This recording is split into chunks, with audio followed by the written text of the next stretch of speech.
ஒன்றிய உள்துறை அமைச்சர் அமித்ஷாவின் பேச்சு அநாகரிகமானது என்று இந்திய கம்யூனிஸ்ட் கட்சியின் மூத்த தலைவர் முத்தரசன் விமர்சித்துள்ளார்.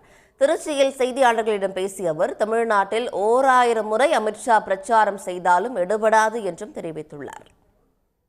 புதுக்கோட்டைக்கு அருகில் நடைபெற்ற பொதுக்கூட்டத்தில் பேசுகிற பொழுது, ஒரு ஒன்றிய உள்துறை அமைச்சர் என்கிற நாகரிகத்தை கூட கருதாமல், அவர் வைக்கிற பொறுப்பிற்கு ஏற்ப கூட பேசாமல் ஒழித்து விடுவேன், அழித்து விடுவேன் என்று பேசிவிட்டு சென்றிருக்கிறார். அமித்ஷா விரும்புவதை போல தமிழ்நாட்டில் எந்த மாற்றத்தையும் ஏற்படுத்த முடியாது. தமிழ்நாடு ஒரு தனித்துவமிக்க நாடு.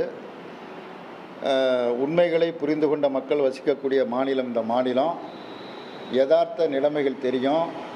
ஒன்றிய அரசாங்கம் தமிழ்நாட்டை வஞ்சிக்கிறது என்பதும், ஆர்எஸ்எஸ், பாரதிய ஜனதா, பஜ்ரங்கதள் கும்பல் ஒரு மத கலவரங்களை, மோதலை உருவாக்குகிறார்கள் என்பதும் தமிழ்நாட்டு மக்களுக்கு மிக நன்றாக தெரியும்.